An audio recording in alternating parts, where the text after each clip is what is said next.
Hey guys, iDevice Help here, and today I'm going to share with you guys some of the hidden tricks and new features built into iOS 11, all wrapped into one. I'm also going to be talking a little bit about iPad, so let's go ahead and begin. Now the first hidden feature I want to talk about is under the accessibilities option here in settings. If we go to the assistive touch here and turn it on, once you enable it, you find that on your home screen now when you go to devices here under the bubble for assistive touch, you have a restart. Now it allows your device to restart directly from the accessibilities feature built into iOS, which it wasn't possible before. In addition to that, you also have a new reachability, Apple Pay option, and SOS right there built into the new accessibilities feature. Siri has also gotten smarter. You can ask her to translate things in various languages. Hey Siri, how do you say how are you in Spanish? ¿Cómo estás?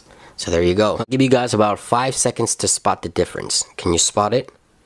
Right there, take a photo, take a portrait. iOS 10, iOS 11. Now it gives you the option to go into portrait mode. So portrait mode is now being featured on the 3D touch options of the iPhone 7 Plus in iOS 11. In the Notes application, you now have the ability to swipe left, and you can go ahead and passcode protect any particular note or create a folder or delete it right then and there with a new menu that pops up for your notes management. SOS emergency is now available, of course, stock within iOS 11, but if you turn it off and you click on the power button 5 times, you now get a new menu here, slide to power off, slide medical ID, or slide for emergency SOS. So medical ID would be your medical ID set up on your iOS device, of course, and then you have your emergency SOS to contact emergency service or power off. However, if you turn the feature on, so if you enable it and you do the same thing, you get a countdown and it goes directly to calling the emergency services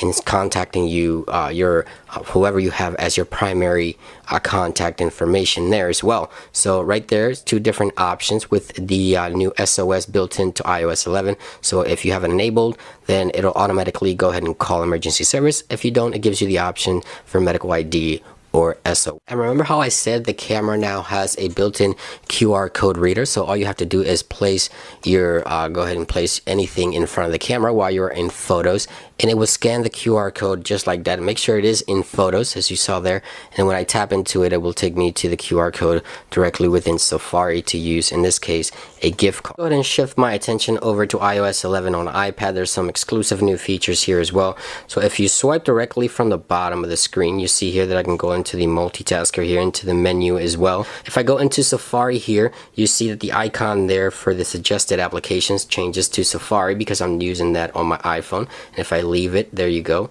So the same thing applies to mail, changes to mail. So pretty cool features built in to iOS 11 on iPad. Now you also have a new form of input keyboard here for the iPad. If you see right here the letter Y, if I swipe down it turns into the 6. So new keyboard gestures for the iPad as well. Let's say I'm in the App Store. I can invoke the dock by simply swiping up, and I can also go into the multitasker by simply doing this split screen view, change the split screen just like that, or eliminate any applications just by swiping it away. So a lot of high-end or a lot of pro user features come into the iPad here.